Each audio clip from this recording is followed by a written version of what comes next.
Greetings and welcome to the August 13th meeting of the Civil Rights, Utilities, Economic Development, and Arts Committee. It is 9:30 a.m. I'm Lisa Herbold. I'm the chair of the committee and council member representing District 1, West Seattle, and South Park. On our agenda today, we are going to start with public comment, and then we have a briefing item from the Arts Office, the social impact of the arts study, and also being joined by folks from Arts Fund. And then we will have discussion of a number of bills, the first being a bill to harmonize Seattle's just cause eviction ordinance and some of our other tenants' rights laws with recent reforms made in the state legislature, specifically related to eviction reform. We are likely to vote on that bill today. Then we're going to get a briefing only on two additional tenants' rights bills, one related specifically to tenant liability for damages in the instance that the damages were created by a person who has engaged in abuse of the tenant, and then finally, the third tenant bill that we're going to be looking at is a bill related specifically to the rights of a primary tenant to have either a roommate or a family member live with them that is not on the lease. And then finally, we're going to hear a report from Seattle Public Utilities. It's an annual report required by prior ordinance, and this report is on our waste prevention and recycling efforts here in the city of Seattle. And so with no objections here, I'm going to approve the agenda, and we'll move right into public comment. 6. Thank you, Noel. We have 6 people signed in, and Noel will be keeping time. You have 2 minutes, and he'll let you know when you have a minute left, 30 seconds left, and when your time is up. I'm going to read both names into the record, and if you could line up at both mics, that would be great. We're going to start with Joelle Kraft, and Joelle will be followed by Marilyn Yim. Hi, my name is Joelle Kraft, and thank you so much for being here today, and thank you, Lisa, for putting this in. I'm actually with a protection order right now, a DV protection order that didn't go very well. And so this kind of thing is very important to have the present from survivors having to be charged for rental damage. My sheet says I survived, but I still have court to go to, and there's so many other things that this is the second time I've been out of the house. As when DV survivors leave an abusive relationship, finding stable housing is one of the most important things to figure out. And if I didn't have that, I'd still be there. And the last time phones were thrown at me, I've never been hit, but that doesn't mean that's not going to happen. And there was damage in the unit that luckily I didn't have a lease on, but I know so many people that do. So it's really important that we make sure that it's possible for these survivors to find and keep stable housing. But if they're in debt to landlords, we know that that's almost not possible. And further, we shouldn't punish them for the choices of their abuser. I shouldn't get punished for him choosing to throw a phone at me 3 times against a wall. And those holes in the wall should not be my responsibility. I already have enough on my plate. This is the second time I've been out of the house, but I could not be here. It's very important. We shouldn't punish DV survivors. They're already being punished enough by their abusers. They're being punished enough by people wondering why they didn't leave. I read 3 books in less than a day, and I have ADHD. I don't read a book in over 6 months. And so this is very important, and we really need to pass this legislation today, and I appreciate you putting it out. Thank you. Thanks for sharing your story, Joelle. Marilyn Yim will be followed by Merrill Cousins. I might need a little bit more time because I'm going to be commenting on 2 pieces of legislation, but I'm a small home. You have 2 minutes. Thank you. I'm a small mom-and-pop landlord. I'm troubled by the language in Bill 119-606 that extends rights of occupancy to persons not on the lease. It's too broadly written, and it appears to deprive the owner of the right to determine who will occupy and live in their property, and gives that right to the tenant in violation of state law. Bill 119-598 proposes to shift the cost of damages onto a landlord. This is troubling, but even more so when coupled with 119-606 and previous council actions that eliminate every chance a landlord has to limit their liability. So the bill would give, 119-606 gives the tenants the right to move anyone in with them at the start or mid-lease without being added to the lease. Technically, I couldn't even tell that person that they're trespassing, which I have done for tenants, a tenant in an abusive relationship in the past. Landlords are also prohibited from checking criminal backgrounds, so we can't check to see if the new boyfriend has a long and violent criminal history, a history of protection orders from women, or is a pimp or a drug dealer even. So if a tenant moves their new boyfriend in and he causes damage, the bill does not actually connect the damage to the act of domestic violence. It's very broadly written. Section 72403H1 allows the tenant to claim an exemption for any damage at all in the unit, regardless of whether the damage occurred during an act of domestic violence. There's also no specific language saying that the domestic violence has to have occurred during occupancy. It could have been long in the past, but this person caused it, or did it. The draft ordinance doesn't require that there be an arrest or conviction for domestic violence, simply an informal statement. There is no cost threshold limiting the exemption, and it doesn't allow the deposit to be applied to damage first. The domestic violence perpetrator doesn't even have to be a tenant. He could just be an unknown guest, and the landlord would have no way of tracking that person down. So this has the potential to be very costly for landlords. The council talked last week about creating a $100,000 fund to help RV ranchers avoid accountability for their predatory actions, but this bill doesn't create any kind of funding for the tenant or the landlord to seek reimbursement. I'm dealing with a $27,000 damage caused by the worst tenant we've ever had. This ordinance just is a blank check that the landlord has to pay. Okay, I just want to add one thing. I have a lot of constructive comments, and I will submit them in writing. But I'd really encourage you to include landlords in the development of legislation that we're stakeholders in. I pay attention, I have valuable input, and I'm willing to and available to work together on solutions. Appreciate it. Merrill Cousin will be followed by Gina Owens.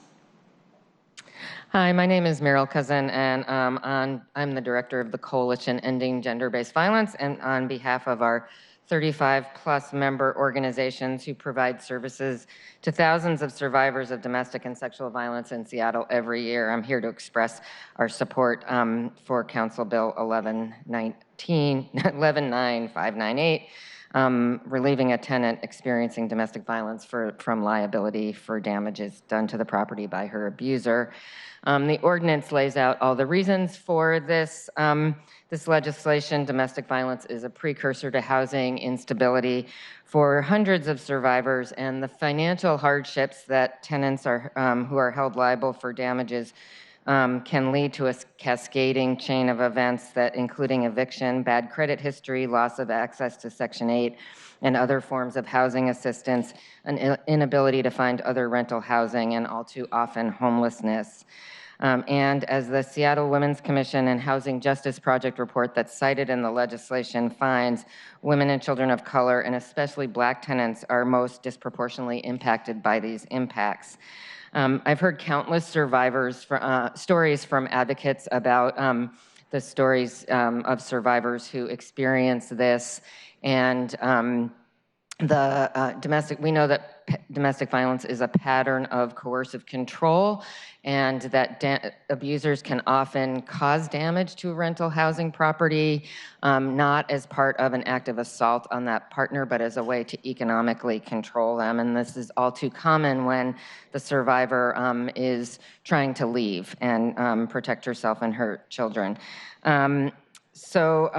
We would actually like to see the law strengthened in a couple of ways. One is to expand the definition to more closely mirror the language in the state law, and includes non-intimate partner and non-household member sexual assault, stalking, and unlawful harassment, and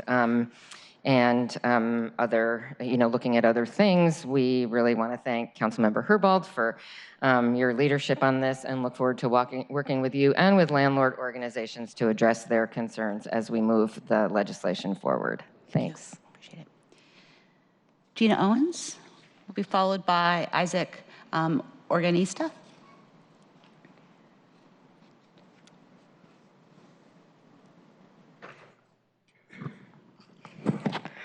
Good morning. My name is Gina Owens, and I'm an 18-year member of Washington CAN. I'm also one of the newest members on the Seattle Renters Commission. I'm here as an individual today in support of Councilmember Herbold's tenant protection legislation and will address the bill that allows tenants to live with a roommate. The bill is critical towards preventing housing instability and homelessness, especially for young people like my granddaughter. My oldest granddaughter, who is 20, is currently in college and works part-time. She could not afford to live by herself, but by living with me, she's able to focus on her studies without the stress of living and finding a housing and paying bills she cannot yet afford. My help is affording her a smoother transition from childhood to adulthood. Further, when she does move out, she will likely need to live with roommates because, let's face it, our rentals in the cities are so high. Ensuring tenants have the right to live with roommates protects families and the working class. Please support this legislation and keep people housed. Thank you. Thank you. Isaac Organista, I believe it is, followed by Sochi Makovich. Good morning. My name is Isaac. I'm with Washington CAN, and I'm here to support the initiative regarding tenant protection and the right to live with a roommate. So I'm a renter here in Seattle, and I became one while I was a full-time student here at the University of Washington. Let's go Dogs. But I recently graduated, and school was expensive, to say the least. So looking for housing was just another financial nightmare I had to face. And with the exorbitant cost of higher education already at the forefront, there wasn't any real possibility I could afford to rent a place on my own because I'm broke. But the only way I could afford it was to live. I did what a majority of folks did, and I found roommates because that's the only way that, in all honesty, people can afford to live in the city because that's what we're just trying to do, just live and survive. I'm not asking for a six-figure salary. I'm not asking for all of these high, nice, glossy things, but I'm just trying to make enough to live. And the fact that I'm living paycheck to paycheck and it's only done because of living with roommates, it's a bit scary. Living in the city is expensive. Trying to survive here is expensive. And the fact that if anything happened, God forbid something happened to my parents and they had to live with me or with my siblings, and the fact that I could be kicked out because of that and face homelessness while I already graduated and I'm facing all of these debts and just trying to survive, it's sad, it's scary, and it's stressful. So that's why laws and policies need to be in place that'll actually help students, actually help people, actually help the folks that are living here that are just trying to survive and just trying to make a living out here in the city. It's for people who never had to, it's for people who are living paycheck to paycheck and not for the folks who haven't had to worry about where groceries going to come or if they're going to have enough for their rent or bills. So that's why I just thank y'all, and first and foremost, for creating this bill and making sure that y'all support this fully in hand. Thank you. And the last speaker that we have signed up is Sochi Makovich.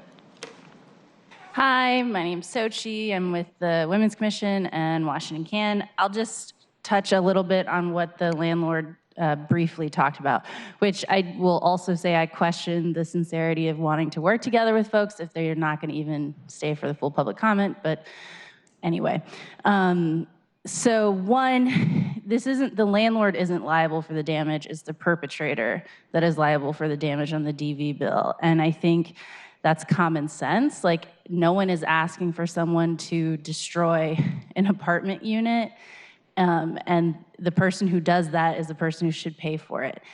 And this whole thing even came up because there was one tenant last year who an abuser came over to their apartment and beat them severely, and there was blood everywhere, and they were charged for bodily fluid cleanup. It was thousands of dollars, and that money is on their credit report, and they couldn't find housing because of that, which is, as was said earlier, is just creating a cascading effect of just really detrimental impacts. So this bill is very important, and so a lot of appreciation for bringing this forward and for moving this, and then also for the other bills. They're also very important. It's really critical for people to be able to live with family and roommates in order to both afford this city as well as to deal with emergencies that pop up. I mean, I think about for myself, I have an older brother with disabilities, and when my parents pass away, that he'll live with me, and if that happened while I was a renter, I'd want to be able to immediately have him move in and not have to go through some long, drawn-out process or risk the landlord saying no. And so this is just really important for families, and really appreciate y'all pushing this forward. Thank you. Great. So that concludes public comment. Thank you, everybody, for sharing your stories. And we'll move into the first item on the agenda. Agenda item 1 is social impact of the arts study.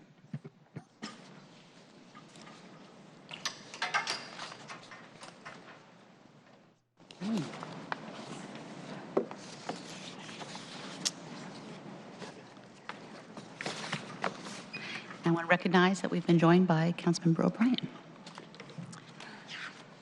Greetings. Good morning. Good morning. Can we start with some introductions, please? Good morning. Calandra Childers with the Seattle Office of Arts and Culture. Hi. Hi, I'm Sarah Sidman with Arts Fund. And I'm Katie Corallo with Arts Fund. Great, fantastic. So who will kick us off? I think I'll kick us All off. right, great. So it's my pleasure to be joined by my colleagues, Sarah and Katie from Arts Fund.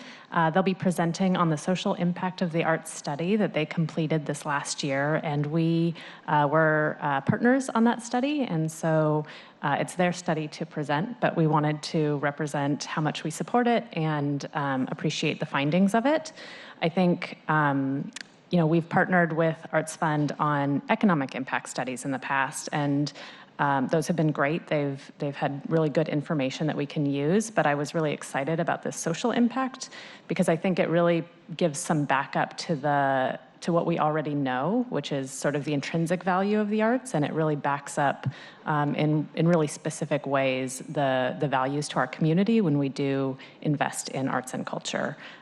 Two of the specific areas that get called out in the study are around arts education and cultural space, and that's really helpful to know that the deep investments that the city has been making are really backed up by really good data that show that these investments help drive a really healthy, vibrant cityscape. Great, thank you, appreciate it.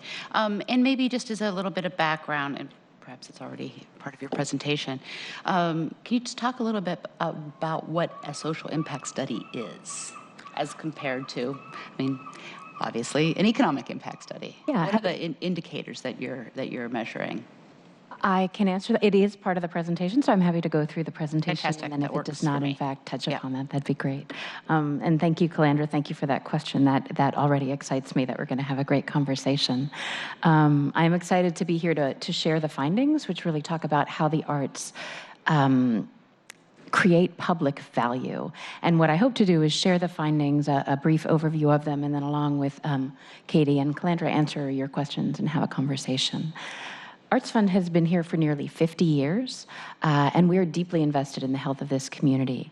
We see firsthand the powerful impacts of our region's cultural nonprofits. And as Calandra mentioned, for over 20 years, we've tracked the economic impacts of the cultural sector, how the sector supports tens of thousands of jobs, attracts cultural tourists who wouldn't otherwise come here, and generates $2 billion in business revenue. I really enjoyed sharing those findings with you the last time we did the study, and hope to keep that conversation going.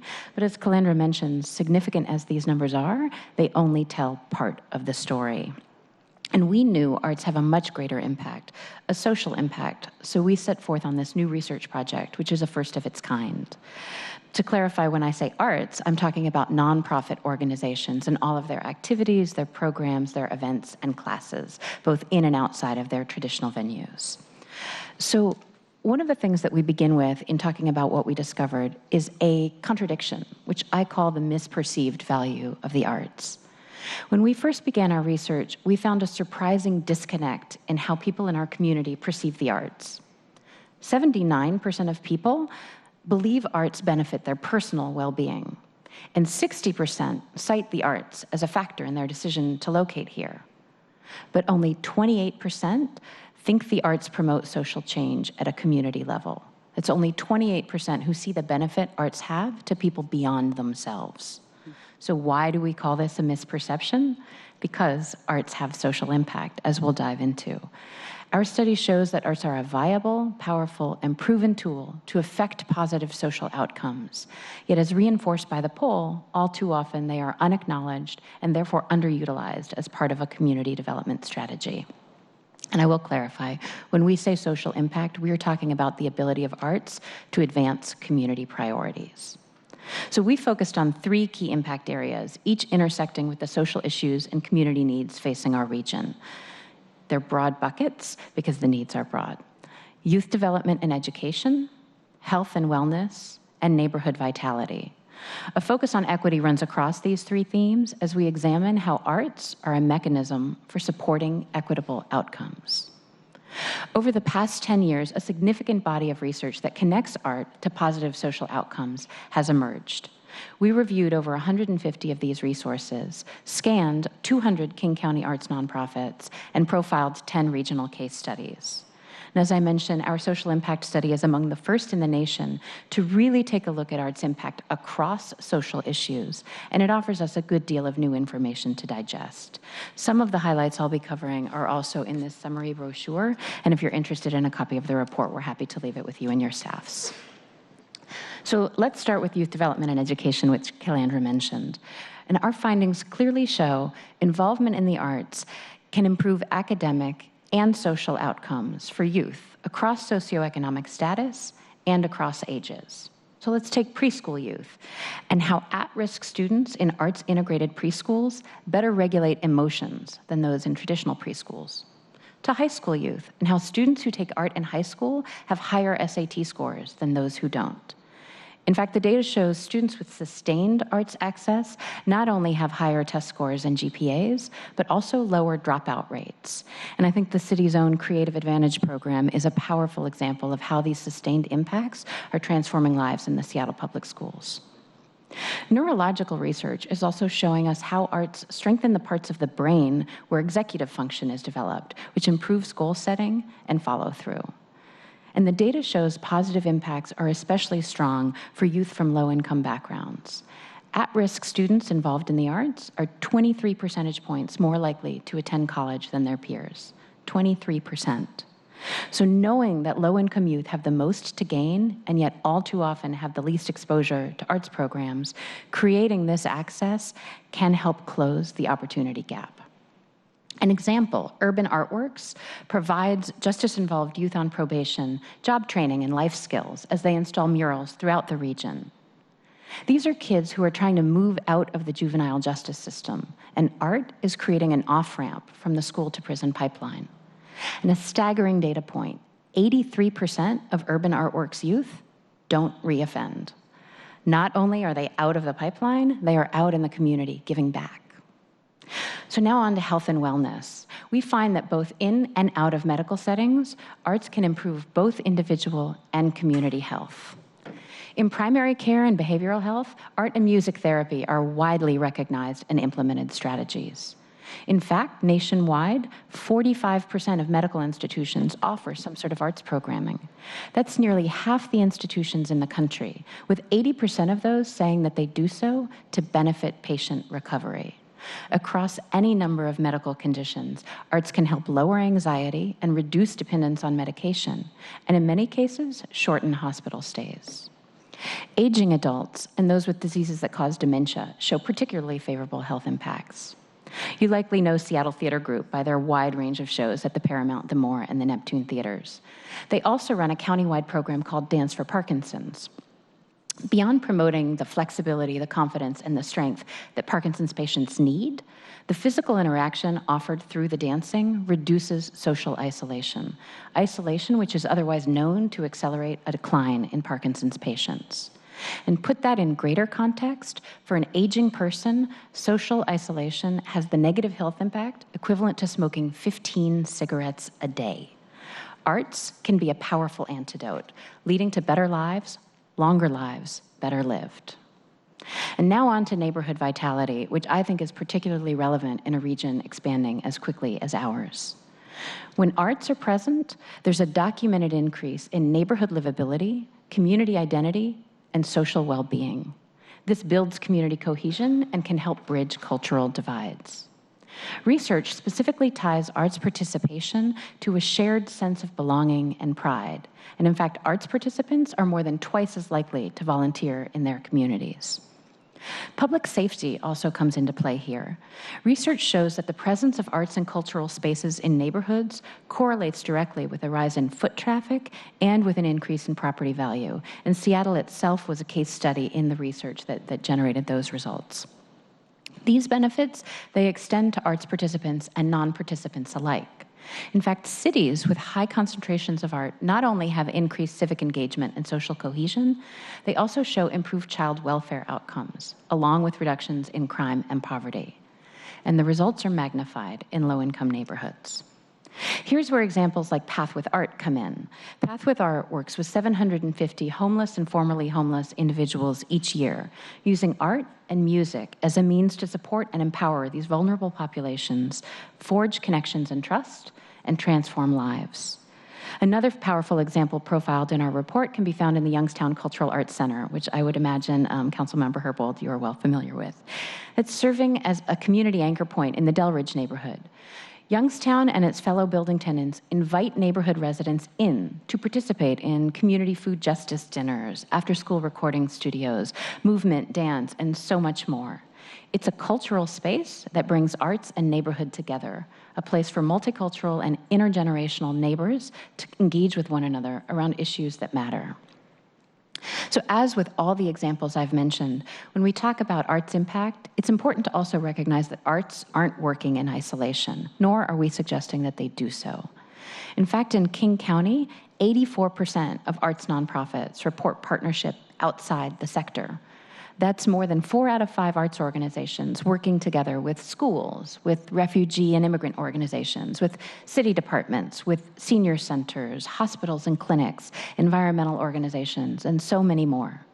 We uncovered substance use disorder clinics partnering with improv comedies, hospitals who are bringing art to patient bedsides, and others who are incorporating arts into physician training. And homelessness social service agencies who wrap arts throughout their programming because, in their words, the arts provide their clients with community connections that strengthen their ability to stay housed. The results are clear. When art is integrated with another intervention and in complement to traditional approaches to social issues, it makes people more successful. We're talking about new possibility here and an aspect of solving community challenges that really isn't currently acknowledged, the public benefits of arts. What we're talking about is how arts are a strategic, proactive investment in community. If there's one thing that I hope that you take away today, and that we all do, is that arts are not a charity, they are a strategy. So what can we do? First off, invest. As the data suggests, both investing in the arts and supporting policy promoting arts access and affordability have positive, equitable outcomes that ripple throughout a community. This can mean directly funding arts providers and programming and incentivizing others to do so. This can include furthering arts education and access to the arts, especially in the K-12 years, with programs like Creative Advantage. And it can mean investing in new cultural facilities and the preservation of existing ones. And it definitely means advancing policy aligning with these goals. Geographic expansion is also a specific way in which you can advance equitable outcomes, and where a desired impact might extend beyond the boundaries of the city, partnering with organizations like Arts Fund and so many more with a broader geographic scope may be an avenue. Another key approach is partnership. Partnerships are key to all the success stories we unearthed, and you can leverage your positions as city leaders to make introductions across sectors and to open doors for new collaboration. But another key way in which you can take action is to invite arts voices and arts-based strategies to the planning tables that are shaping our city's growth.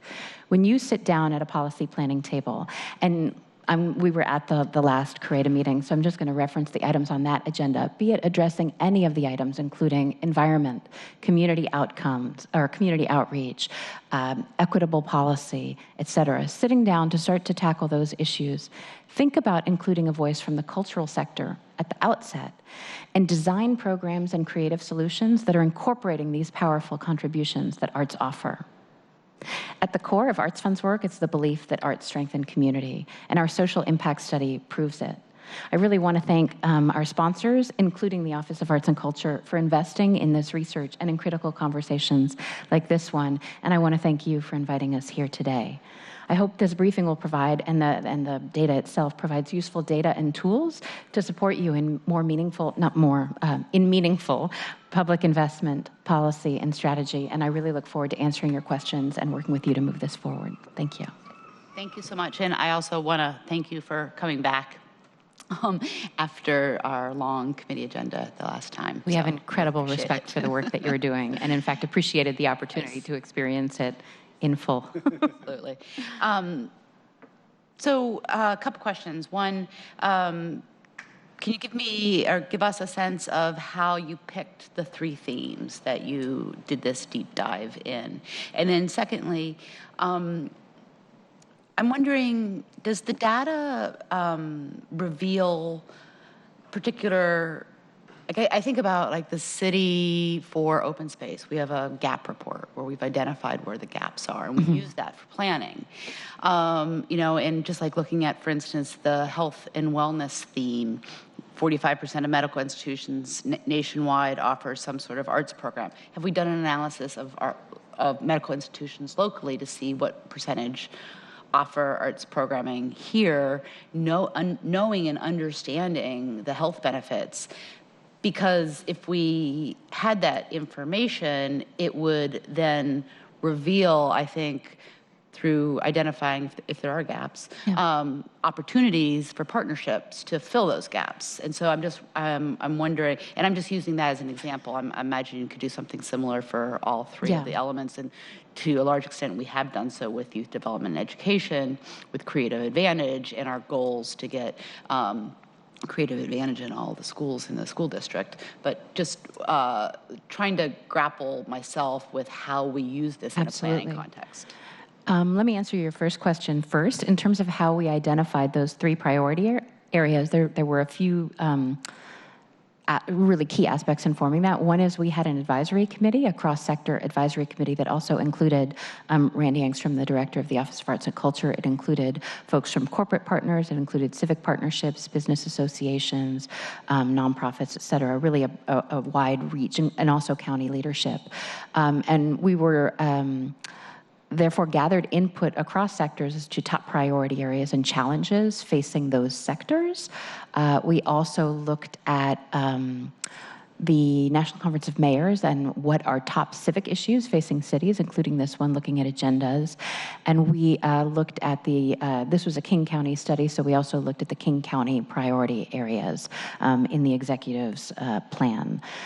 That said, we also were looking to where there was longitudinal data across time. As I mentioned, there's been a wealth of data generated over the past 10 years. We wanted to build upon solid data, so we wanted to make sure that there was a significant amount of data across time, as well as intersecting with issue areas that we knew were facing this city and being addressed by cultural organizations. So it was kind of an amalgam of those key areas. The reason equity was pulled out is that it intersects with all of those themes. So rather than having a specific focus on equity as a subject area, it intersects so much with all of them. We also had 2 secondary intersectional areas, which were business and the environment. And so we dove into how arts intersect with those 2 areas as well, but business is not separate from how arts advance the next generation of thinkers in education, nor is it separate from how arts are building neighborhoods and helping to recruit top talent.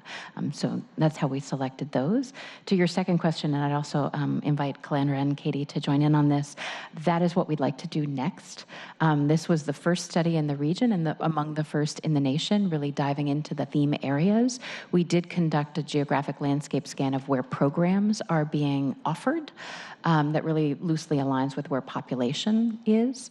But what we want to do when we do the study the next time is also either across the subject areas or in particular, let's say the one you tackled, also gather data from that sector, from the health sector. We partnered with Swedish Hospital on the study, so we have some of their data in terms of how they're integrating arts in their programming, but we'd like to do that across the sector.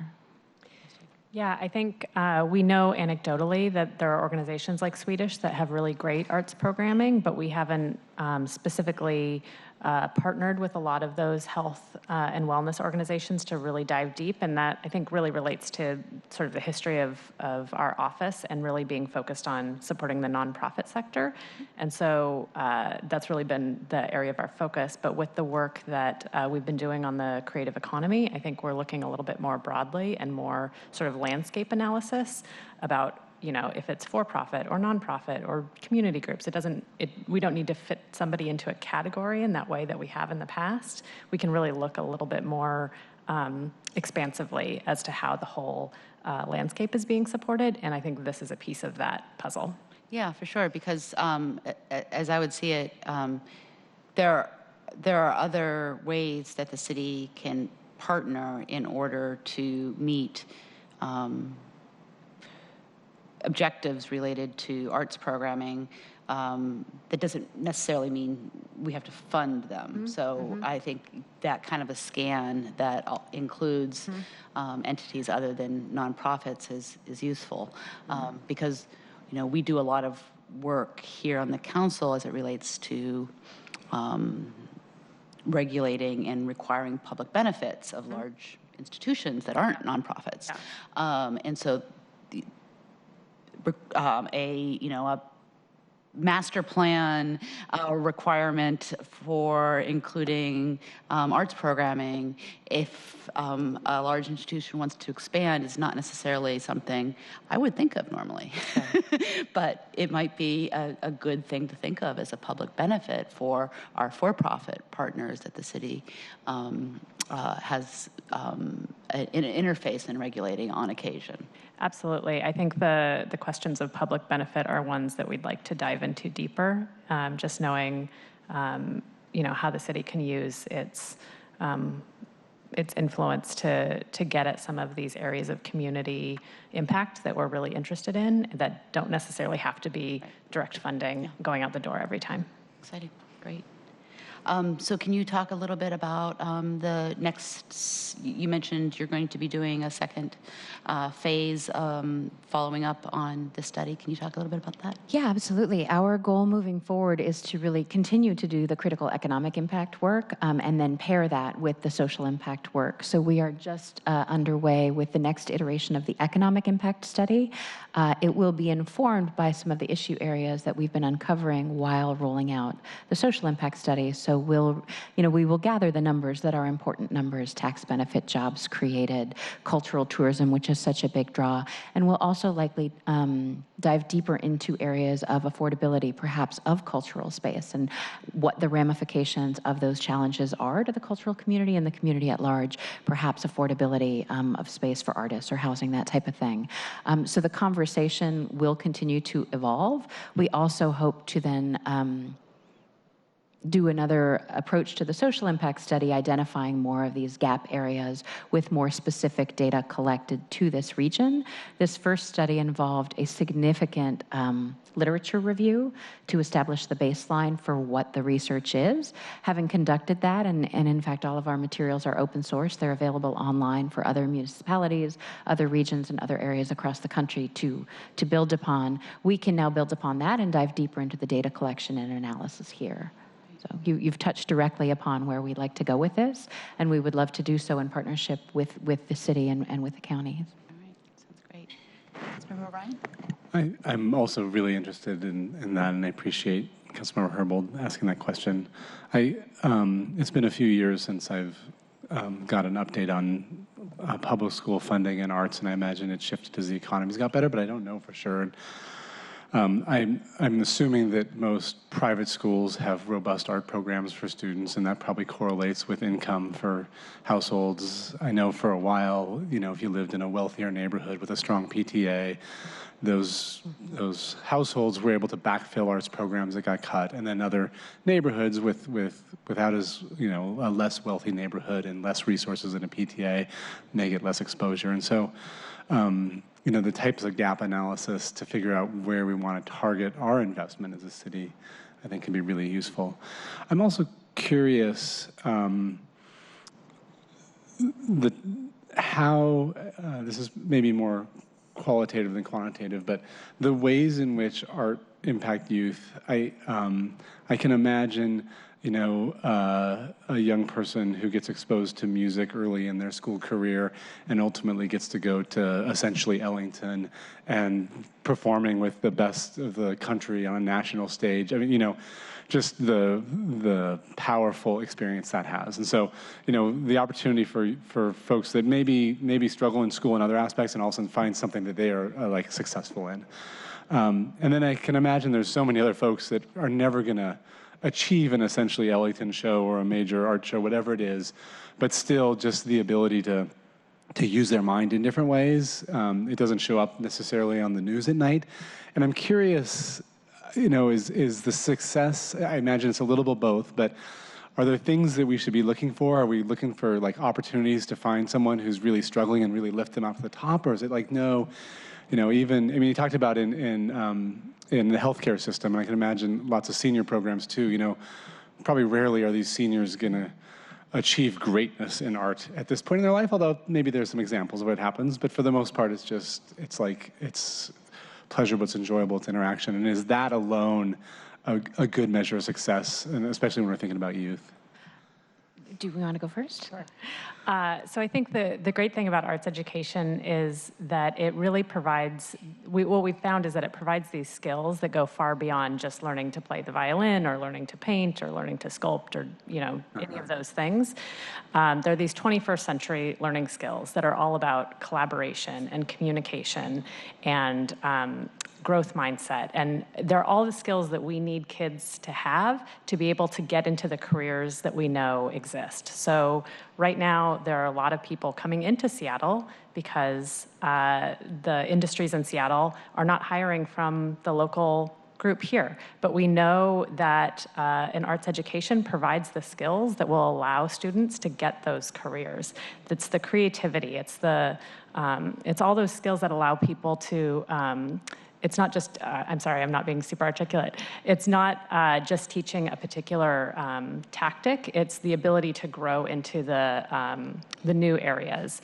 And so we know that we're not necessarily going to train up people that are going to go play for an orchestra or, become somebody that sells $1 million paintings, but the arts really teach these skills that allow people to get into these careers that we want them to have access to. And so it's really important that we provide that access to everybody, and it isn't just the students that have, happen to live in a wealthy neighborhood where they're able to get that access, but that every student in every neighborhood has that access from day one. Well, and I'll throw some data behind that as well.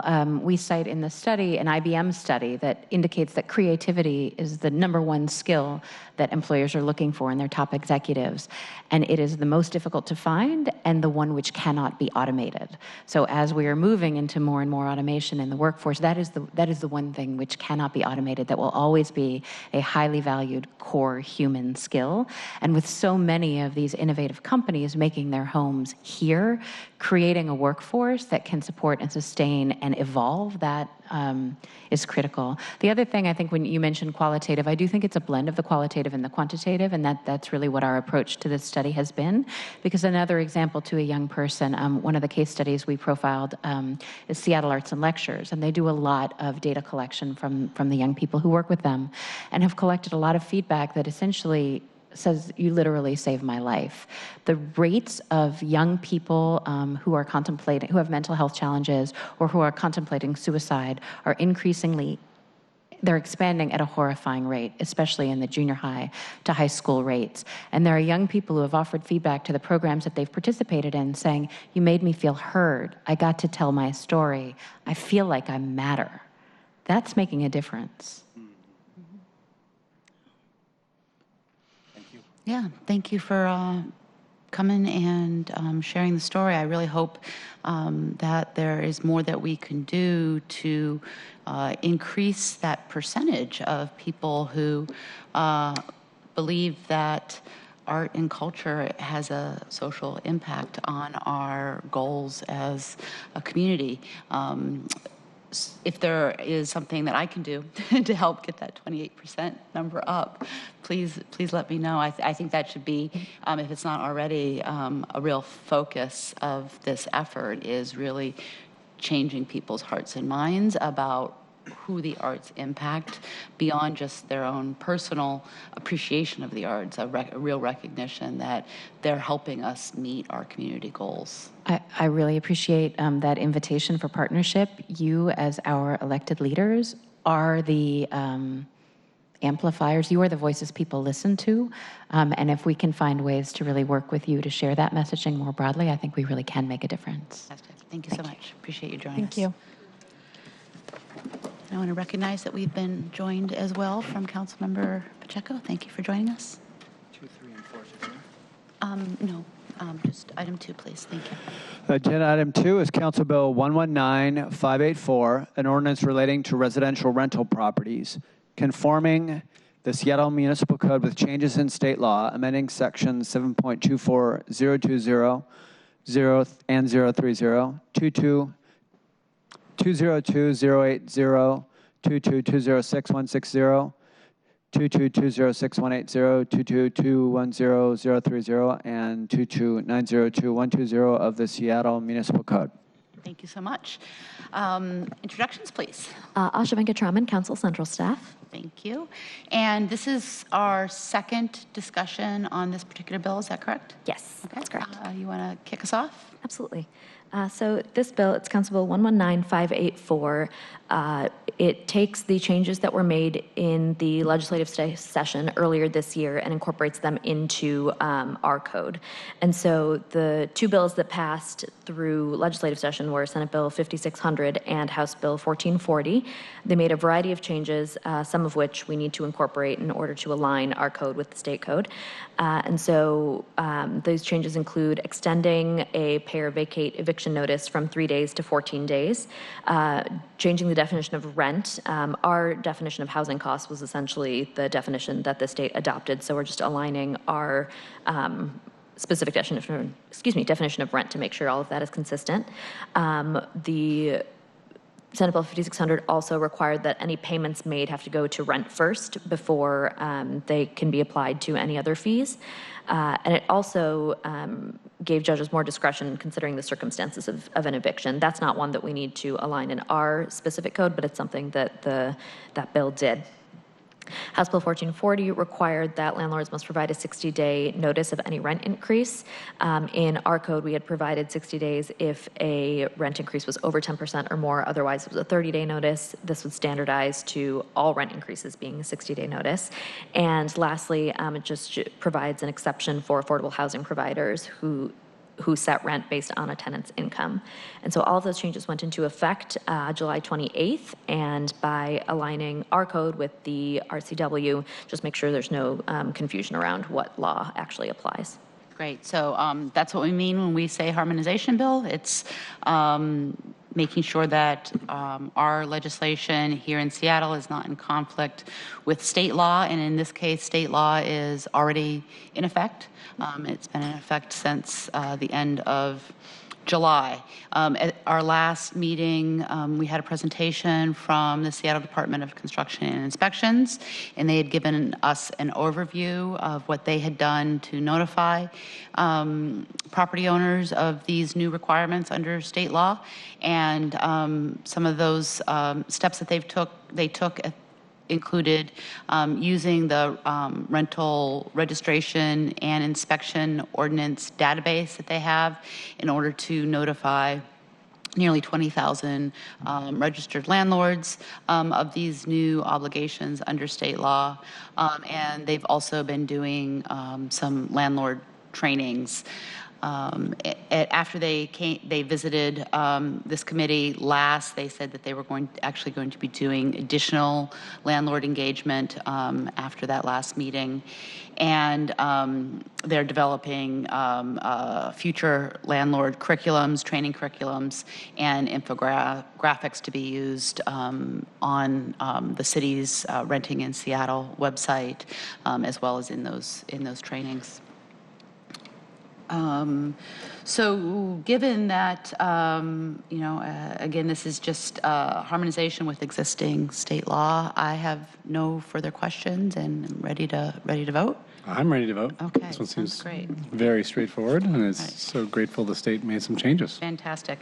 And just for the record, the changes that the state made were changes that were lifted up as a result of a study that the Seattle Women's Commission led on and presented to us last year before the legislative session. The council had passed a resolution identifying what our priorities were from that Seattle Women's Commission study called Losing Home. We identified a number of items that we had committed to work on if the state legislature had not worked on. Happily, many of those items were taken care of, and we're going to be, after this vote, dovetailing into some of the other items that were in that report that were not addressed at the state legislature because they were very focused on the eviction reform pieces. So with that, I'm going to move passage of Council Bill 1195-84. Second. All those in favor vote aye. Aye. None opposed, none abstaining. And Council Bill 1195-84 will move on to full council. Thank you, Asha. Item 3. Agenda item 3 is Council Bill 119598, an ordinance relating to rental agreements and tenant liability for damages, relieving a tenant experiencing domestic violence from liability for damage to the landlord's property caused by a perpetrator of domestic violence, and amending section 7.24020, 7.24030, and 22206-170 of the Seattle Municipal Code. Thank you, Noel. Asha, you want to give us the background on this bill and then explain what it accomplishes? Sure. So Council Bill 119598 comes from a series of, excuse me, not a series of, it comes from the issues identified in the Losing Home report that was in this committee back in September of last year. It was a report by the Housing Justice Project and the Seattle Women's Commission that was essentially looking at an analysis of eviction causes, processes, outcomes, who was being impacted, how they were being impacted. And one of the issues that was identified in that report was the financial hardship that tenants who were survivors of domestic violence face. And so in discussing those all of those issues in Resolution 31861, which is a resolution that that the Council adopted earlier this year, which outlined the findings of that report, the actions taken during the last budget season, and the items that Council wanted to address in the short term. The issue of the financial impacts for these tenants was brought up. And during discussion of that resolution, a central staff memo had discussed various options for creating resolution. One of those was prohibiting landlords from holding a tenant liable for those damages if the tenant had a protection order in place against the person causing the damage. Another option was prohibiting landlords from holding a tenant liable if the tenant filed a report with a qualified third party describing the property damage and the domestic violence, and that report was provided to the landlord. And another option was to create a mitigation fund that would cover damages caused by perpetrators of domestic violence. Those options weren't intended to be mutually exclusive or the complete list of options that Council could take action on to resolve this issue, but those first two were incorporated into draft legislation that was discussed at the committee meeting back in March. And so the items in Council Bill 119598 do include some of the items that were in the draft legislation. So this bill is intended in a lot of ways to mirror the state law, which allows survivors of domestic violence to terminate the rental agreement without further obligation if they provide the landlord with notice and proper documentation. And so this bill essentially states that the tenant cannot be held liable for damages to a landlord's property if that damage was caused by a perpetrator of domestic violence with proper notice and documentation. And so the tenant would essentially have to tell the landlord that they or a family or household member is a survivor of domestic violence, and that the damage that was caused to the landlord's property was caused by that perpetrator. They would also have to provide documentation to the landlord, either in the form of a protection order, if the protection order had all of the elements that are described in the legislation, or a report to a qualified third party that contained the following information. So it would require that the tenant or household member notify the qualified third party that they were a survivor of domestic violence when the act of domestic violence or property damage occurred, where it happened, a brief description, and that the tenant or household member informed the qualified third party of who the perpetrator was. The legislation defines a lot of those terms. It defines qualified third party, which is essentially the same definition as is used in state law, except with the addition of case managers at social service agencies, just to make sure that any potential person to whom a person is reporting domestic violence is covered.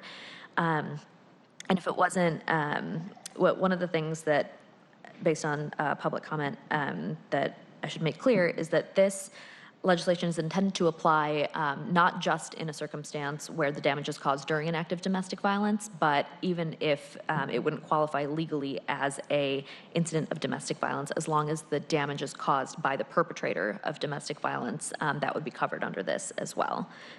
Can you restate that? I don't understand the difference or the distinction you're making. So many times, the definition of domestic violence can be even if a person is put in fear of assault. And so property damage that's caused during an incident of domestic violence can be, if somebody, if a perpetrator were to throw something at the survivor, for example, and it hits the wall instead, that could be defined as an incident of domestic violence.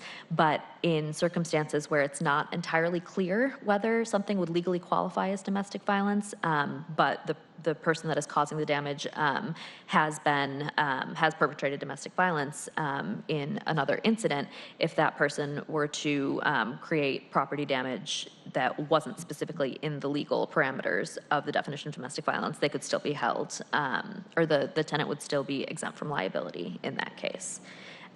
And so it's mostly to make sure that even if the legal piece around what an incident of domestic violence isn't exactly clear, the burden is not on the survivor to prove that this was, especially when the perpetrator of domestic violence has already been established, that the property damage happened during one of these incidents. And is this, is the approach that we're using, does it mirror the approach in state law as it relates to not being liable for broken leases or not giving proper 20-day notice in a month-to-month agreement? So because the state law is conditioned on just the incident of domestic violence as opposed to any other incident being included, it doesn't actually account for this sort of circumstance. The state law is specific to it's any act that constitutes a crime of domestic violence, sexual assault, unlawful harassment, or stalking. And so if that incident occurs, then that's the direct link to the breaking of the rental agreement.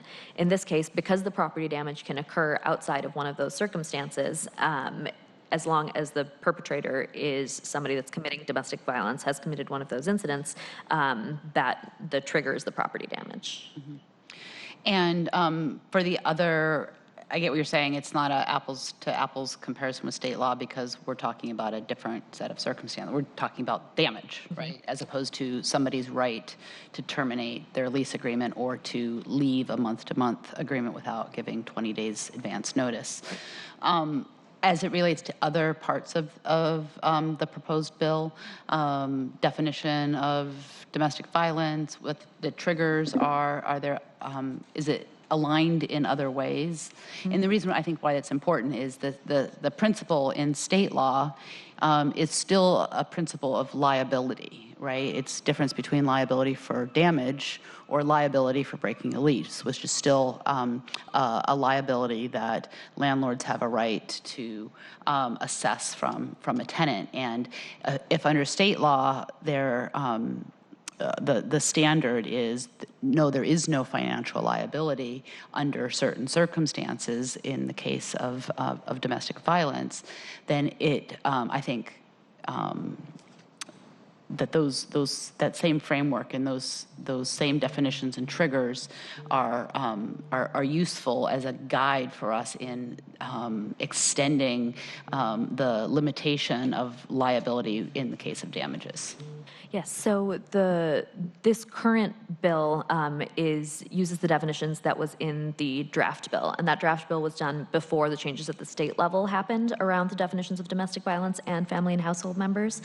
So the intent was always for this bill to mirror the definitions in state law, and so the intent and the intent to align those can be done through amendment at this point. So the difference is the definition of domestic violence extends to non-family or household members, to the difference in definitions between intimate partner and family and household members. So all of that will end up being imported into this bill through amendment. So the idea is to keep it as closely aligned as possible. Okay, great. Thank you.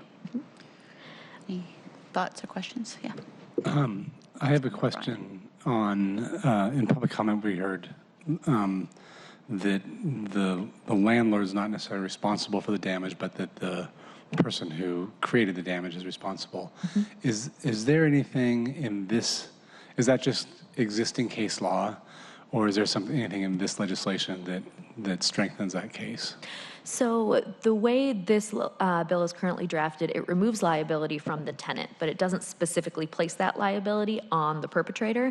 And so one of the things that I'm currently researching is looking at how that shift in liability would apply. At the state level, one of the things that I'm currently researching is at the state level, it's very specific that the record of the report shouldn't name the alleged perpetrator of the act, just that the person told the qualified third party who that person was. And so in that circumstance, the landlord doesn't necessarily have access to the name of that person, which would make liability a little bit difficult. But in balancing the privacy and the safety piece of it, I'm trying to figure out what that looks like in terms of how to balance those factors. And that is something that you all may have to figure out policy-wise which way. Because if we're contending that it's the perpetrator of the domestic violence that is liable, but we're prohibiting the landlord for accessing that information, it makes it really difficult for the landlord to exercise their rights to go after the perpetrator. Right. And the other item that exists in the state law that is not yet reflected in this bill is the limitations around how those reports can be used as evidence against a survivor of domestic violence. And I'm trying to align what that looks like in terms of the ability of a criminal or a civil proceeding for what the evidentiary value of what that report is. So that is also ongoing research. So that's outstanding. I look forward to hearing what the you learn in the research. And what I heard you say is there may be some policy decisions that we're going to have to make. And so one of the things that will be helpful for me, and I'm looking to folks in the audience who have expertise in DV, is to think through what the implications would be of exposing the perpetrator's identity to the landlord. From a liability perspective, I think that makes a lot of sense. If someone did some damage, they should be held accountable to it. Also care about the recovery of the households and if there are negative consequences of that, I'm sure there are, obviously, to that individual, understanding the implication in the broader spectrum of what our kind of theories of change are within the domestic violence world. So some feedback on that, if we may be faced with making some policy decisions to try to be as well informed as possible, would be helpful. Yeah. Thanks, Meryl. And so we have this coming back to committee on September 10th. Yes. And we'll have potential amendments discussed at that meeting. Yes. So when would you like to know the potential amendments that we'd like to have discussed? By what time? As soon as possible, hopefully. But within, I think, the next 2 weeks would be really helpful. All right, great. Thank you. Any other questions, thoughts? All right, we'll move on to the third item related to tenants' rights. Agenda item 4 is Council Bill 119606, an ordinance relating to rental properties, restricting a landlord's ability to limit the number of persons residing in a rental unit, prohibiting the use of conditions that are applied to persons residing in a rental unit who are not tenants, and amending section 7.24.020 and 030 of, and adding new section 7.24031 and 032 to the Seattle Municipal Code. Thank you. So similar to the previous bill about domestic violence that we just discussed, this bill came out of the Losing Home report that was in this committee in September. One of the items that were identified in that report spoke to the challenges that many tenants face in affording rent. So sometimes leases can restrict the number of people that are allowed to live in a unit, or there are additional fees or conditions attached to adding a roommate to a unit, or a landlord can just unreasonably reject a request for a roommate. And so in identifying those issues, when we discussed Resolution 31861 earlier this year, we identified several options in terms of how to resolve that issue. Then the options presented at that time were to require that the rental agreement provide a tenant a right to live with immediate family members and up to an additional occupant, subject to maximum occupancy limits. Another option was to require that if a tenant wanted to add a roommate to the rental agreement, the landlord couldn't subject that person to screening criteria that was stricter than the screening criteria used for the original tenant, and couldn't impose any additional fees except fees around actually running a screening report. And the last was to prohibit a landlord from unreasonably rejecting requests for a roommate. And so Council Bill 119606 incorporates a couple of those items. Essentially what this bill would do is require that any rental agreement that is entered into after the effective date of this bill would allow occupancy by a tenant's family or household members, an additional person who is not a tenant's family or household member, and then that additional person's family and household members, essentially subject to occupancy limits that are established by local, state, or federal law. The term family or household member is defined in the bill. As it stands, it's currently the same definition that we used in the DV bill, but it may be worth considering whether to amend that to align with the state level bill, or the state law around family and household members and intimate partners. But it describes a variety of people that meet that definition. The proposal would also restrict a landlord from changing the lease to limit the number of tenants allowed in a unit after someone has moved out. And so essentially, for example, if 3 people live in a unit and they're all splitting the rent, and that's how rent is affordable to them, and one person moves out, this would restrict the landlord from saying, you can't move another person in, you have to handle the rent, just the 2 of you. And so it would limit the landlord's ability to do that so that rent could remain affordable for the people living in the unit. As mentioned in the potential options around this bill, it also prohibits landlords from imposing any new conditions when somebody moves in. So they couldn't require stricter screening criteria for somebody that's moving in than the screening criteria that was used for the tenant themselves.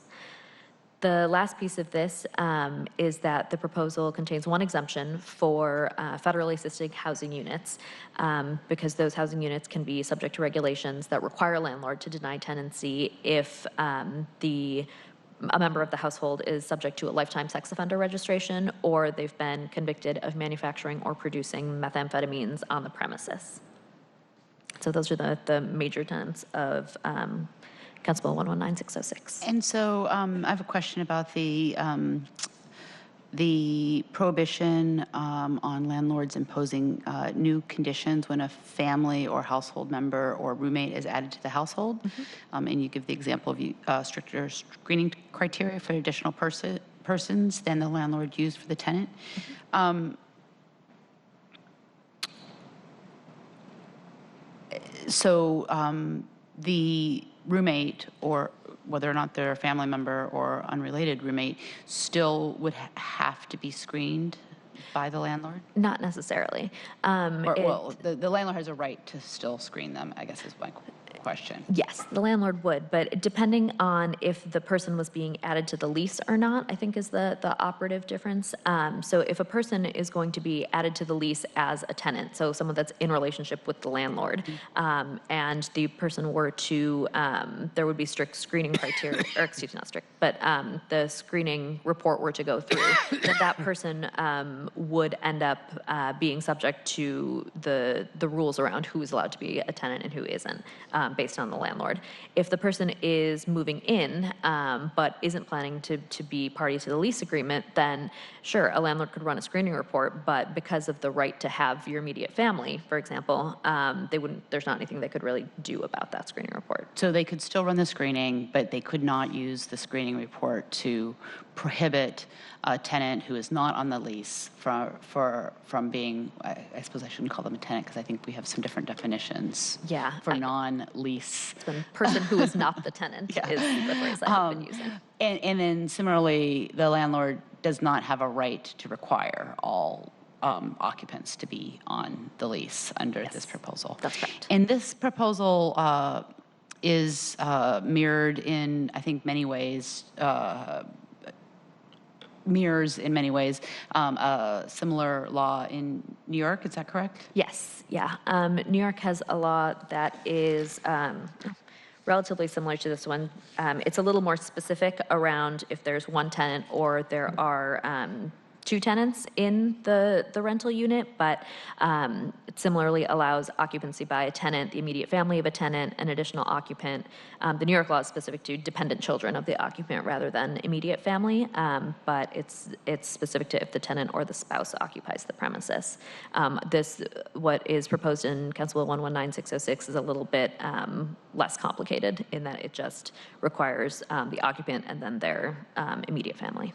And one of the other issues that was raised in the Losing Home Report, I'm wondering if we deal with, if the person who is on the lease passes away, the rights of the non-lease signing occupants to stay. Is that something that we address here? So that's not currently addressed in this bill, but it certainly could be addressed by amendment. You could certainly include it. All right, I'd like to flag that issue, since that also was something I think that was raised in the report. I think this is really important legislation, as we heard in public comment, and the cost of living in this city. The National Low Income Housing Coalition shows that the average necessary wage to afford a two-bedroom apartment here is double the minimum wage. So it really, I think, points to the need of folks to be able to have roommates. And we also know that 46% of renters in the Seattle region are cost burdened, meaning they pay more than 30% of their income on rent. So by extending the right of leaseholders to have roommates, whether or not they're family members or otherwise, I think it's really incredibly important to addressing our affordability challenges in the city. So thank you for your work on this. A question on how the adding tenants plays out, or adding, I'm sure I gotta get my terms right. So let me start from the beginning. So a landlord rents to a single tenant. They are the tenant because they've signed on to the lease. Based on square foot definitions and other things, let's assume that this unit is capable of legally housing 4 people. So the tenant has the right to bring in a family member, and they could bring in one other roommate? Yes. Okay. And then that roommate could also bring in family members, say one family member. Now we're up to 4. Right. As the tenant adds those roommates, is there requirements that they notify the landlord? Do they need to get on the lease and become tenants too, or are they just? So the requirement to notify a landlord is not currently in this bill. It certainly could be added if that is a thing that you all think is necessary, but it's not currently required that anyone notifies the landlord in that case. And I'm sorry, your second question. Oh, do they have to be on the lease? Yes, sorry. Clearly, if you don't have to notify the landlord, then they wouldn't necessarily be on the lease. Right. And so they either need to be on the lease if it's a written agreement. If it's an oral agreement, then it's a bit of a more fluid situation, just because the tenant-landlord relationship exists with an oral agreement. It's just not clear because it's not written. So that's all. And we're using the term lease to include month-to-month agreements? Yes. Okay. I'm thinking, well, I'd be curious to hear from folks in the audience who've been working on this to think through the implications either way. In the case where a landlord has a tenant, they're only aware of the single tenant. The tenant dies, and then some other people claim, well, we have a right to stay here. How would the landlord even know if they've been living there or not? And Okay, so from the landlord's perspective, I would like to. The principle here, I think, makes a ton of sense, but I am interested that the landlord should know who's there. There's probably a variety of reasons why knowing who is in the tenant or who is part of the living on their premise would be helpful.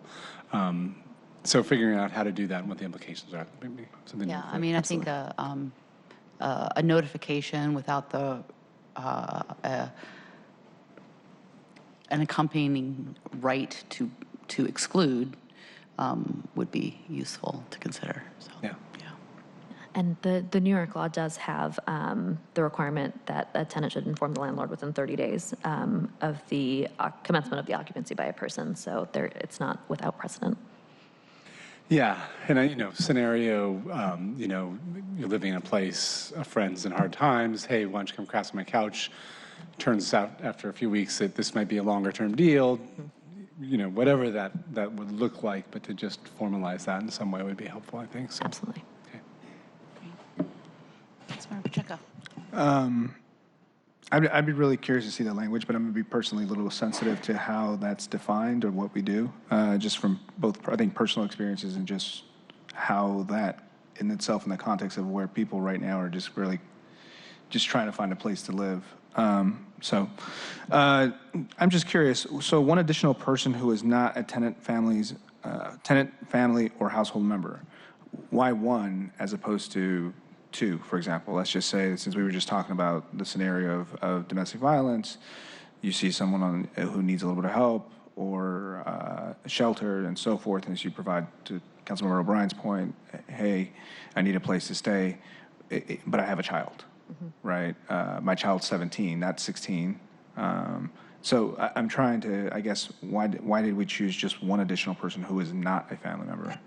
I think we just started at one because you have your immediate family, and then if you wanted one roommate, you would have the right to that. If it was going to be more than one roommate, it would be a discussion with the landlord about whether the occupancy would allow that, if the landlord is okay with that, but it really is a starting point. Got it.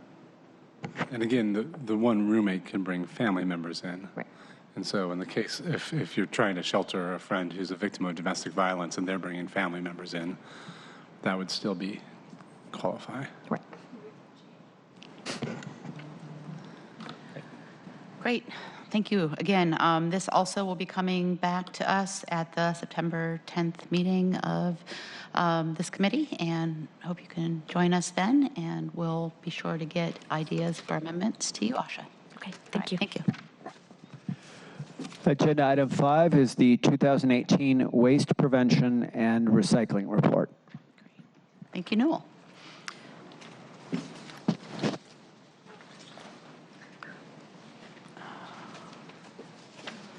Oh, we're actually on time for a change.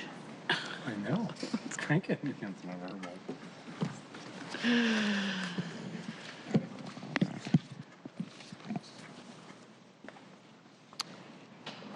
Greetings, hello. Hi. Good morning.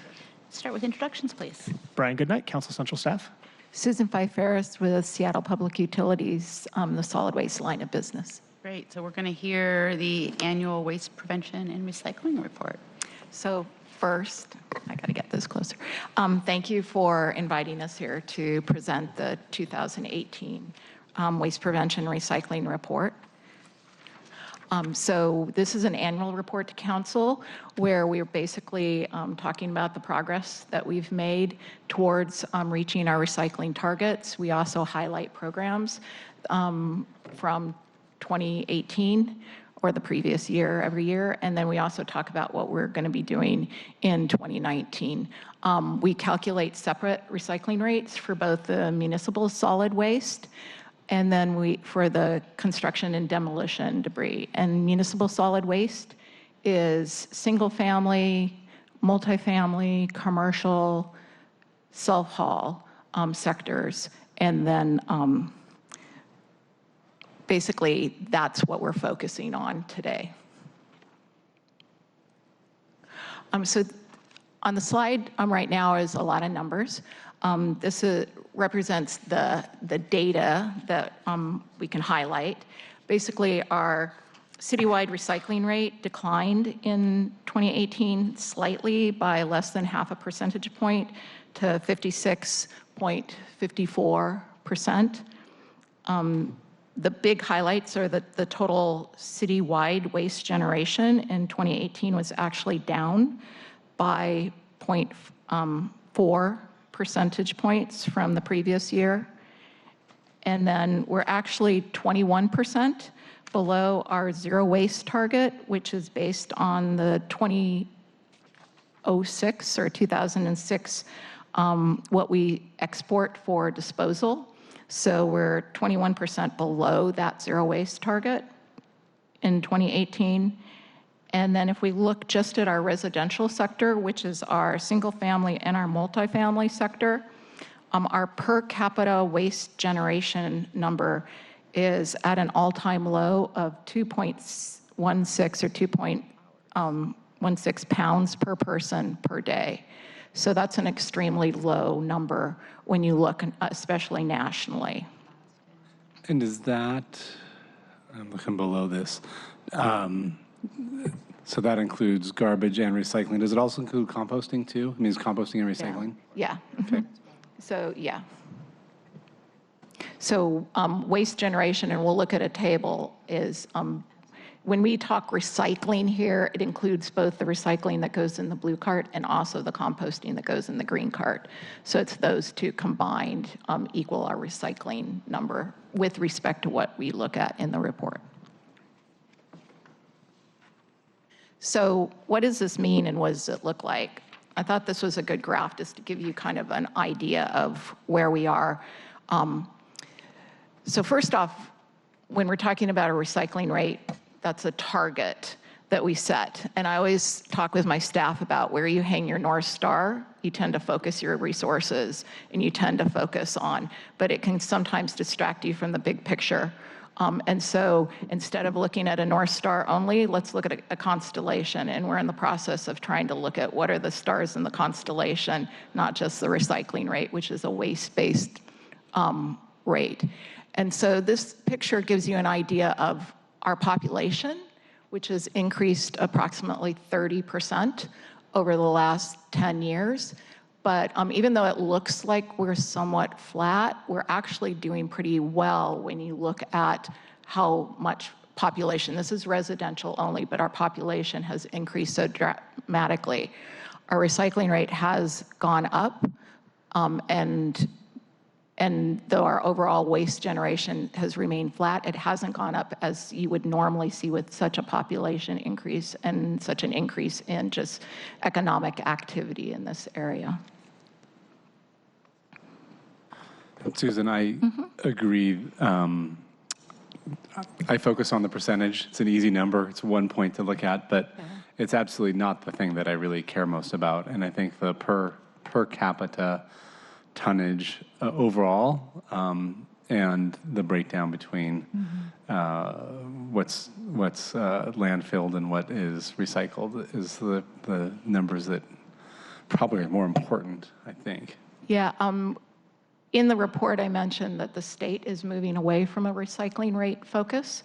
They're actually, this year, they announced that they're going to stop tracking the recycling rate per se, and they're going to be focusing on waste prevention. And waste prevention is really what the top priority is. It's waste prevention, then reuse.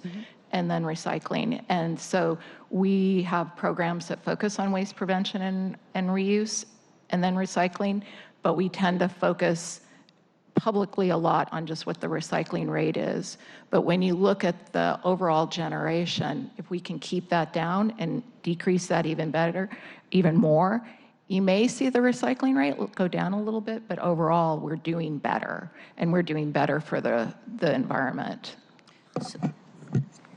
Go ahead. I know one of the most maddening things in the world is all the packaging that comes with the stuff we get in our life. It makes me feel modestly better about it when it's recyclable packaging, but it's still not good. And, one way to make our recycling rate look great is just to make sure that everything's packed in 18 cardboard boxes, and that just drives up the tonnage of recycling and makes the number look better, but clearly that's a bad outcome. And conversely, as manufacturers, delivery folks, whoever, retailers reduce their packaging, that is a really good thing, yet it might make our number look bad. So. Yeah, packaging, we could spend a long time talking about packaging, but that is definitely an issue, that reducing the amount of packaging, and then as we are dealing with the changing nature of packaging, you'll see more and more situations where the packaging is not as recyclable. Whereas a cardboard box we can easily recycle, some of the more flexible packaging now is not as easily recyclable. So those are things that we're dealing with. And I talk a little bit about this, and I go into a little bit Lightweighting. Yeah. I learned a new term. Yeah. That one. Right? But it directly deals with the ability to make our numbers look better because of recycling packaging that is more lightweight, but is, as you say, not as recyclable. Right. So we have on several occasions, passed legislation that set recycling goals. We set a 60% recycle goal by the year of 2012, and we didn't hit that. In February of 2013, we passed another bill setting recycling rates, again, 60% by 2015. We haven't hit that. Are we considering a new metric and trying to set goals for meeting those metrics? And in that case, would we be looking at a per capita waste usage metric? So we're in the process right now of amending our solid waste management comp plan, our comprehensive solid waste comp plan. And so through that process, it's only amendment, it's not a complete revision, but through that process, we're looking at what are the targets, what are the metrics and the targets that we should be looking at. And that will come to council probably in early 2020. So we've been in the process of doing the analysis, looking, we look at programs that will help us achieve our recycling rate, but also are there other metrics that we really should be focusing on? So that is something that will be coming. It will be going to the mayor's office and then coming to council in the near-ish future. We'll probably be putting it out for public comment later this year, towards the Q4 sometime. And yes, as part of that process, we're looking at what are the other metrics that might make more sense. Oregon Department of Ecology has done a lot of work on what are the different things that you should be looking at from an environmental point of view. And it tips it on its head a little bit. I think that's why Department of Ecology, Washington Department of Ecology is changing how their focus is. So we're trying to lead the way from a local jurisdiction point of view on are there other metrics we should be focusing on. And I know that our partners over at King County and our partners at all the other jurisdictions that we interact with regularly are really looking to us to lead the way in this area. All right, well, let's lead the way. Yeah, so it's exciting. I also want to mention part of this population, when you're looking at it, is changing where people live. We've gone to where people are primarily in the residential sector in single family, where we're more and more moving into multifamily, and that's also part of the challenge of keeping a recycling rate up. So I'll talk a And we have talked about that in this committee. Right. As it relates to what we can do as the regulators of the development of multifamily housing to help address what the outcomes are from people moving into different types of residential settings, and the numbers of people who may have been recycling in single family, there being increased numbers of people who we need to help to recycle in multifamily. And so and another part of this too is we have people moving in from areas where they didn't have recycling, or they had a completely different. So learning. Recycle, right. So I like to talk about, think of a tree, and it's a fruit tree, and we've gleaned all the fruit off the low hanging fruit, but we're trying to get up to that higher hanging fruit, but we're constantly having to go back and get that low-hanging fruit and keep doing that, and then figuring out how to get up into the tree branches higher to get that higher hanging fruit, whether it's a recycling rate or whatever kind of environmental goals that we set, you're going to constantly having to strive up. And that takes resources, and it takes efforts, and it takes commitment. So. Yeah. And I appreciate that our recycling contractors help with that as well. They engage with the managers at multifamily buildings and share with them their observations about the recycling stream and offer resources for how to increase compliance of the residents of that housing. But I do think we need to do more, again, as the regulators of the construction of multifamily housing to make it easier for tenants to recycle by requiring the inclusion of access to recycling, garbage, and composting containers on every floor of a building, co-located in a way that we know will increase participation in recycling. Before we move on, can we just take a quick minute to talk about where we're at on that?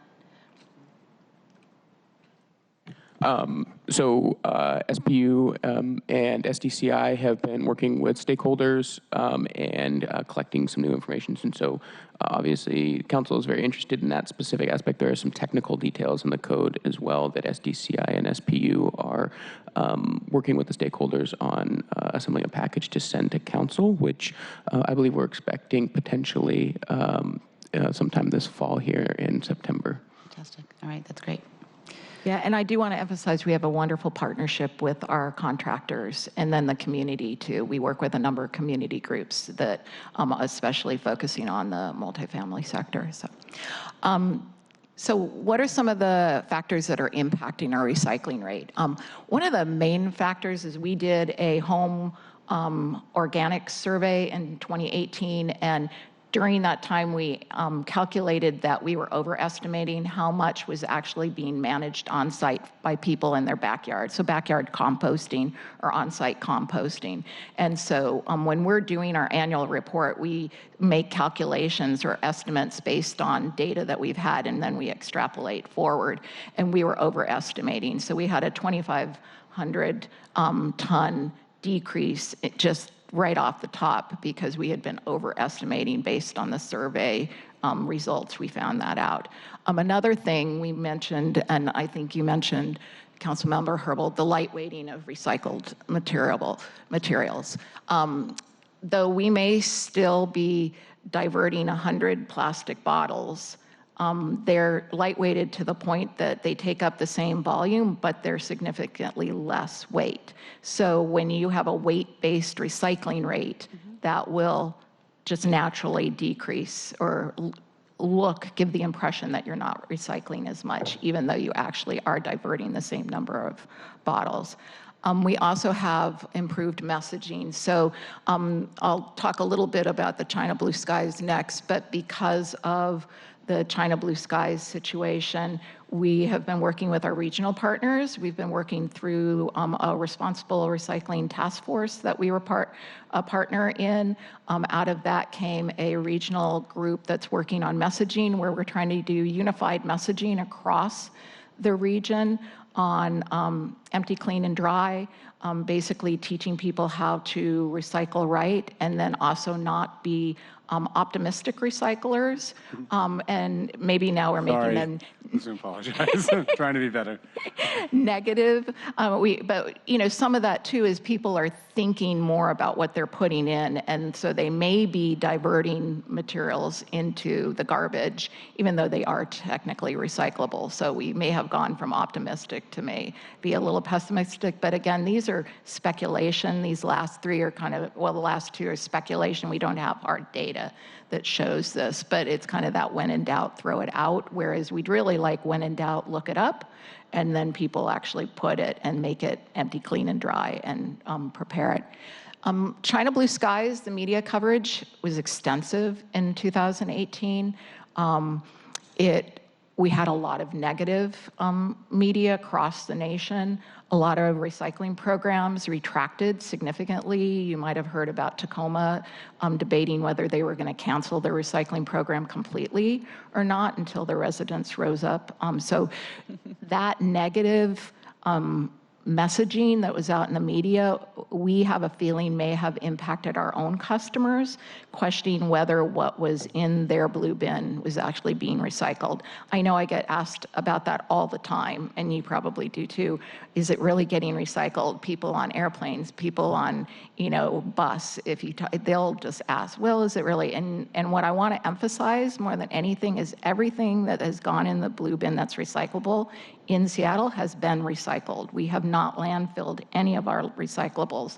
So I want to emphasize that for our customers so they know we're doing. And that's because we found domestic markets. We found domestic markets. We also take the economic risk in our recycling contract. So we pay our recycling vendor solely to manage the material, and then they sell it, but we take the risk of the cost or the commodity, and recyclables are basically a commodity. So yes, we've taken economic hit over the last year. We're not making as much money off our recyclables, but we're still making money, and we've worked very hard at finding domestic markets. So we have changed, and we had a presentation to you about a month ago on the markets. We've changed to where about 75% of our markets or our materials were being shipped overseas, to where about maybe a quarter of our materials are being shipped overseas. So I think might be a related question. As it relates to the lightweighting, we are measuring our success towards our goals by by weight, not volume. Yes. Why is that? And would a shift to a volume-based measurement also potentially have an impact on the economic return? So that's something we're looking at in the plan, but why do we do that? It's ease. 30 years ago when recycling rates were starting to get rolled out, and that's how tons or how we work in the industry. It's easy what you pick up, it's weighed at the transfer station or it's weighed at the vendor, and then it's shipped and bales are based on tons. So they're not really based on volume. And when you have a compacted material versus non-compacted, volume gets tricky. Things that we're looking at, though, are capture rates and other. So a capture rate might say, well, we know that 100 bottles are going into the market. We're going to do a study, a waste composition study at the end, where we're actually boiling down into how many bottles actually made it into the recycling. So we can do capture rates. We can do curbside, where we take an entire neighborhood and we study at the curbside. So we're looking at the possibility of doing some of that capture rate work. And there's other metrics that are coming out and ways to measure that we're learning about. So that's part of what's going to be wrapped into the comp plan. And I guess my question, though, is not looking at these different metrics, not just for purposes of setting goals, but also to address some of the economic impacts. If we are, if our contract allows us, you know, if the economic risk is around a measure that is currently based on weight, is that economic risk reduced if we're getting compensated for the value of our recycling based on volume, if that ends up being Probably higher? not. I can't answer that off the top of my head, to be quite honest, but I think the weight base is how the industry works, and so I'm not sure the volume is a practical measure. It's like a commodity. The materials, the plastics, the paper, it's bundled, it's weighed, and then it's sold, and the vendors or the ultimate users of that material is buying it based on this bale of paper. And the quality of that paper, though, determines the price that you can get for that paper. So the cleaner our material is, That's what really has the impact. that has a significant impact on the ultimate economics. Thank you. So some takeaways from our study. None of our recyclables were landfilled. We worked really hard to look for domestic markets and open more domestic markets. We are still continuing working behind the scenes, seeing if we can't bring more industry to this area. And when I say this area, I don't necessarily mean just Seattle, but to the Pacific Northwest, where we can all benefit from those vendors who can process our materials and use our materials. So we continue to do that. And early on, there were reports of Republic having recyclable material that they couldn't move. What ended up happening there? So Republic reported waste paper that they had were stockpiling waste paper because of the material not being, the price for the material had bottomed out. Republic manages materials from all over the region. Our material only makes up about 40% of what goes through that. And some of the material that they were taking into their facility, I do believe that they landfilled, but the material that was coming from Seattle, we ensured was still getting sold on the market, even if it was only $4 a bale, as opposed to the $80 a bale that it was selling at. Because again, we're taking the risk. Because we're taking the risk. So we're paying them solely to process the material through their MRF, sort it, regardless of what the ultimate, and so we took the hit. And how do we verify that the product is not going to landfill? So Hans Van Dusen, who you know, who works with us, he is in constant contact, and weekly he'll go down and visit the MRF. He verifies, they give us reports on a weekly basis, so we have that kind of and we also have some inspectors. We haven't done this a lot, but more and more we're going to use our inspectors to kind of verify stuff. But that's basically that personal. And what about when the recyclable material shipped to another country? How do we verify in those instances? So that's actually been something that was identified in the Responsible Recycling Task Force as problematic. There have been nonprofits that have tagged material, and there's in the electronics arena, that's pretty well known. We're actually coming up with some protocols right now through the Responsible Recycling Task Force to try to figure out how can we verify that the material we're shipping to Southeast Asia or other are actually being used into or put into products and used as a feed source. So that's something that we actually have had a hard time with, but we're trying to figure out protocols to do that. Yeah. Pretty much I've covered all these already. So what are we doing now? What are actions we're taking now? So we're targeting contamination and improving the quality of the recyclables. We're working really hard to expand the domestic markets for recyclables. We're expanding outreach and education, and we're really working on that regional basis.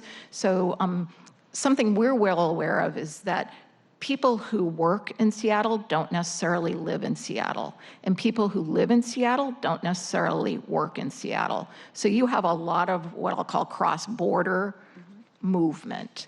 And so the more that we can work as a region and with our regional partners to have common messaging, the easier it is on the customers who are using our system and the employees who work here to do the right thing. So that's something that we're really trying to work on. We're working with the property owners and managers to increase accessibility. Convenience is really key, not only in multifamily, but in commercial properties of all kinds. And then we're expanding our food program. We have a lot of work that we're doing in the food rescue arena. I'm very excited about what we're doing in that. We're working very closely with Mary's Place and industry, even people who didn't realize they were in the food rescue world or could influence that, like the transportation lab up at the UW. We're working with them to try to improve moving edible food into the hands of those who are food insecure and need it. We work diligently at trying to translate our material or transcreate our material into other languages and in context so that they understand it and it's useful for those where English isn't your first language. And then we're partnering. We're partnering both with our local jurisdictions, we're partnering with our NGOs in the area, and we're partnering with the industry in general, like the plastics industry. We're working really closely with right now with respect to our bags. We're going to pull the bags out of the curbside at the end of the year, and we're working with them to deploy more drop-off locations. And so we'll be back with more on that later. As it relates to pulling bags from curbside recycling, I'm imagining that there's going to be a robust public education campaign that SPU is going to be doing on that? Yeah, we're working on that right now. It's actually going to go region-wide. So we're working with our regional partners to come up with the common messaging, and I would anticipate that it will be launched later this fall so that everyone's ready and knowledgeable about what to do with their plastic bags and film, because it's not just plastic bags. We do have a plastic bag ban here, but still there are plastic bags in our system, but also the film. If you go to Costco, you get things wrapped in film, so also what to do with those materials. Yeah. Great. You have something? And I think that's it. So, questions? A couple questions. One, I really appreciate the regional partnering. And it's hard because there's always new materials. We change our rules, and then you look at the mix of different jurisdictions across the region. I was doing some landscaping at my aunt's house in Kirkland, and I found out after the fact that green is actually the garbage bin over there, and did a little resorting on the driveway, which isn't so fun, but whatever, made it work. And so just, the types of things, I know that in Seattle, we probably have tens of thousands people that are so into recycling because they talk to me all the time, that know all the different things, and every time something changes and what goes where and what happens in what jurisdiction, because we have that ethic, which is awesome. Yeah. But as you mentioned, people are coming and going, and a lot of people don't track it that closely. So the things that we can do regionally will be really helpful.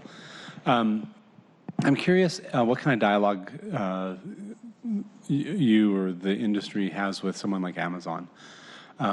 And I see, we get plenty of stuff delivered from them, and I notice the packaging shifts over time. REI too, they do a fair amount of retail.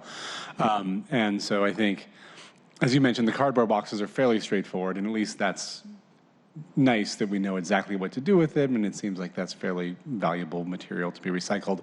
It's a little frustrating, though, when you get a shoe box, put it in another box, it's the exact size, same size of a shoe box, and you think, now I got 2 boxes to recycle. Is there a way that someone could just design the shoe box to be the shipping box? And when, how do we do that? And then you also see the shift to more like plastic bags that things are delivered in. And again, this is where the optimistic recycler shows up in me. Like, is this a plastic bag? It's not quite where it's supposed to go. The bubble wrap things that are heat sealed. And so, and I imagine that a company like Amazon is making decisions based on their economics, probably both the cost of materials and the weight for transporting things on airplanes and all, or however they move stuff around to the bulk. But they're also probably imposing costs on our system as they do that. And at a minimum, we should be having conversations, especially since we have some big retailers based here in Seattle, to talk about what they're doing. And I imagine they all have, environmental leaders within their company. I don't know what those conversations would look like, but figuring out how to have those conversations, and even considering, imposing fees to just recover our costs. I mean, if the reality is that the plastic bubble wrap costs us money in our system, and we want to say, if you want to shift to that because it makes economic sense for you, that's fine, but we're going to recover the economic cost you're imposing on us. Or maybe it's not fine, and we say it's banned and you can't deliver those. I don't know, but I would be interested, they should be part of that conversation to tell us their analysis and what they're doing.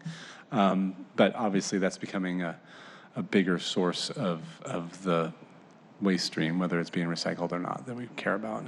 So I can tell you that we do talk with Amazon and a lot of the big companies that are based here, Starbucks, Amazon, Costco, all of those companies we talk to regularly about the packaging. We work closely with groups like the Product Stewardship Initiative. We're very involved with a number of initiatives and groups and nonprofits around the country that also are working with them, the Recycling Partnership. And so we're working.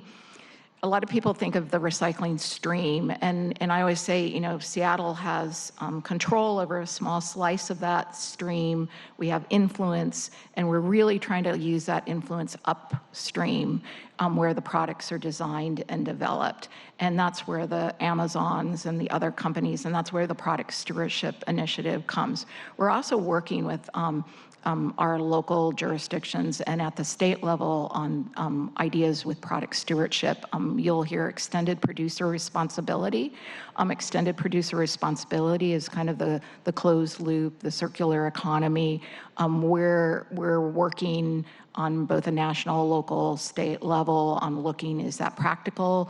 We were involved with helping write legislation that became a study bill this last legislative session, where they're going to be looking at the extended producer responsibility for packaging and whether that's practical to go statewide. That would actually push the costs that currently our customers are paying us to manage at the curb, would push those costs to manage that packaging upstream.